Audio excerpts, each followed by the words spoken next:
ආයිබෝවන් ඔයාලා හැමෝම සාදරයෙන් පිළිගන්නවා අලුත්ම YouTube channel එකට.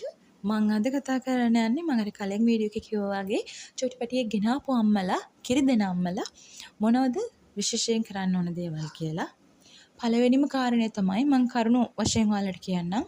පළවෙනිම කාරණේ තමයි අම්මා අනිවාර්යයෙන්ම හොඳට හයිඩ්‍රේට් වෙන්න ඕනේ. ඉතින් අම්මා දවසට ලීටර් 2ක්වත් වතුර බොන්න ඕනමයි. ඒක අනිවාර්යයි. දෙවෙනි කාරණේ තමයි අම්මා හොඳට නාලා ඇඟපත සෝදලා සැහැල්ලුවෙන් පිරිසිදුව ඉන්න ඕන. එතකොට තමයි අම්මගේ හෝමෝන පද්ධතිය අලුත්ලා ක්‍රියාත්මක වීම හොඳින් සිද්ධ වෙන්නේ. තුන්වෙනි කාරණාව තමයි අම්මගේ ආහාර වේල් වලට කිරි, බිත්තර, මස්, මාළු යන ප්‍රෝටීන් බහුල ආහාර අනිවාර්යයෙන්ම ගන්න ඕන. අම්මට චුට්ටක් කෑම කන්න අමාරු ඇති, අපහසු ඇති, පිරියක් නැතුව ඇති. ඒ වුණාට අම්මා අනිවාර්යයෙන්ම මේ ප්‍රෝටීන ටික ගන්න ඕන. බත් පිෂ්ටිය වගේ දේවල් ටිකක් අඩු වුණත් කමක් නැහැ. ප්‍රෝටීන් ටික අනිවාර්යයෙන්ම ගන්න ඕන. අපිට විටමින්ස් තියෙන පළතුරු, විටමින් සහ පළතුරු ටික, විටමින් සහ ප්‍රෝටීන ටික ගන්න ඕන.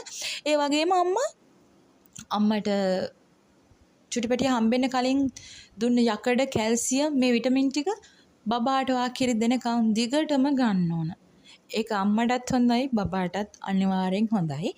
හතරවෙනි කාරණාව තමයි අම්මා ටිකක් චුටිපැටියට කිරි දෙන්න කලින් රස්නේ වතුර ටිකක් රස්නෙන් තේ එකක් මොනහරි බොනවා නම් ඇඟ උණුසුම් වෙනවා නම් හොඳයි. පස්වෙනි කාරණාව විදිහට මට කියන්න පුළුවන් බබාට කිරි දෙන්න කලින් හරි දවසට කීපසරයක් හරි කිරි අඩුයි වගේ අම්මට කිරි අඩුයි කියලා අම්මට හිතෙනවා නම් සහ කිරි මදිදෝ කියලා හිතෙනවා නම් මෙහෙම කරන්න පුළුවන්. චුටි උණුසුම් තුවාලකින් වාගේ පියවර තවලා ඔයාලා කිරි දෙන්න පටන් ගන්න පුළුවන්. ඊට පස්සේ වාට පුළුවන් මසාජ් එකක් දෙන්න පොඩි පියවර වලට. ඒ වගේම පස්වෙනි කාරණාව තමයි අම්මට පුළුවන් නෙමෙයි අම්මා අනිවාර්යයෙන් මේක කරන්න ඕන. චූටි පැටිය නිදාගත්තට පස්සේ අම්මත් නිදා ගන්න ඕන. මොකද අම්මට විවේකය, අම්මගේ රෙස්ට් එක තමයි ගොඩක්ම වැදගත්. අම්මට විවේකයක් නැතුනොත් අම්මගේ කිරි නිෂ්පාදනයේට ලොකු බාධාවක්. ඒක මොකද මේක හෝමෝන හරහායි ක්‍රියාත්මක වෙන්නේ. මම කලිනුත් කිව්වා මේක හෝමෝන පද්ධතිය හොඳින් ප්‍රබෝධමත්ව තියෙන්න ඕන. ඉතින් අම්මා හොඳට නාන්න ඕන, කන්න ඕන, බොන්න ඕන, නිදා ගන්න ඕන. පස්වෙනි කාරණාව එක තමයි අම්මා හොඳ රෙස්ට් එකක් ගන්න ඕන. ඉතින් ඔයා ගෙදර අයගෙන් කාගෙන් හරි කමක් නැහැ උදව්වක් ඉල්ල ගන්න. විස බීජ කියලා එහෙම හැමෝම අයින් කරලා තියලා අම්මා තනියම කරන්න යන්න එපා. මම දන්නවා ඔයාගේ චූටි පැටිය තමයි ඔයාගේ මුළු ලෝකෙම. ඔයාට අලුතෙන් මේ හම්බෙච්ච චූටි පැටිය ඔයා හිතන්නේ මේ පැටිය තමයි මම මුලින්ම ලෝකෙට ආපු පැටිය තමයි මේ කියලා තමයි අපිට හිතෙන්නේ. ඉතින් එහෙම හිතන්නේ නැතුව අම්මා හැමෝගෙම උදව් ගන්න. ඔයාගේ මහත්තයාගෙන්, ගෙදර අයගෙන් අනේ මට මේ රෙදි ටික අයන් කරලා දෙන්න, මේ රෙදි ටික හොදලා දෙන්න කියලා ඔයා එයාලගෙන් උදව්වක් අරගෙන චුටි පැටිය නිදා ගන්නකොට අම්මා අනිවාර්යයෙන්ම නිදා ගන්න. රෙස්ට් එක අනිවාර්යයි අම්මට.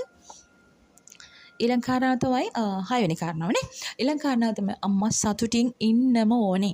මොකද අම්මගේ මම අර කලිනුත් කිව්වා ආයෙත් කියනවා හෝමෝන පද්ධතියත් එක්ක මේක වැඩ කරන හින්දා අම්මා සතුටින් ඉන්න, අම්මා හොඳින් සැහැල්ලුවෙන් පිරිසිදුවෙන් ඉන්නකොට තමයි මේ හෝමෝන පද්ධතිය හොඳින් ක්‍රියාත්මක වෙලා අම්මාට කිරි ඇති වෙන්න එන්නේ.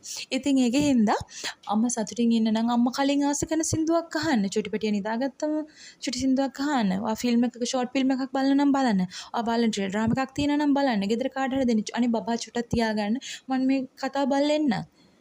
අම්මගේ මනස සැහැල්ලු වෙන්න ඕන. ඔයා කාමරෙටම වෙලා ඉන්න එපා. ඊළඟ කාරණාව තමයි කාමරෙටම වෙලා එක තැනකට වෙලා ඉන්න එපා. චුටි පැටිය ගෙනාව මේ අපි හදාගත්ත මේ ලස්සන ඩෙකොරේට් කරපු කාමරය අනේ එළියට රයන්න හොඳ නෑ. එහෙම නෑ. අම්මා එළියට බහින්න, මිදුලට යන්න, ගේ හැම තැනකටම යන්න. අම්මා වෙනදා හිටිය වගේ මින්නුනියටත් වඩා හොඳ දීප්තිමත් ප්‍රබෝධමත් වෙන්න. මොකද ඔයා චුටි පැටියෙක්ගේ අම්මෙක්. දැන් ඉතින් මනස සැහැල්ලු කරගෙන හොඳින් කිරි දෙන්න. නිතරම හිතන්න මට ඕනලාක කිරි තියනවා කියලා. ඉතින් මං හිතනවා ඔයාලා මොන හරි මගේ YouTube channel එකෙන් දැනගන්න ඇති කියලා. අලුත්ම YouTube channel එක subscribe කරන් යන්න, like කරන් යන්න අමතක කරන්න එපා.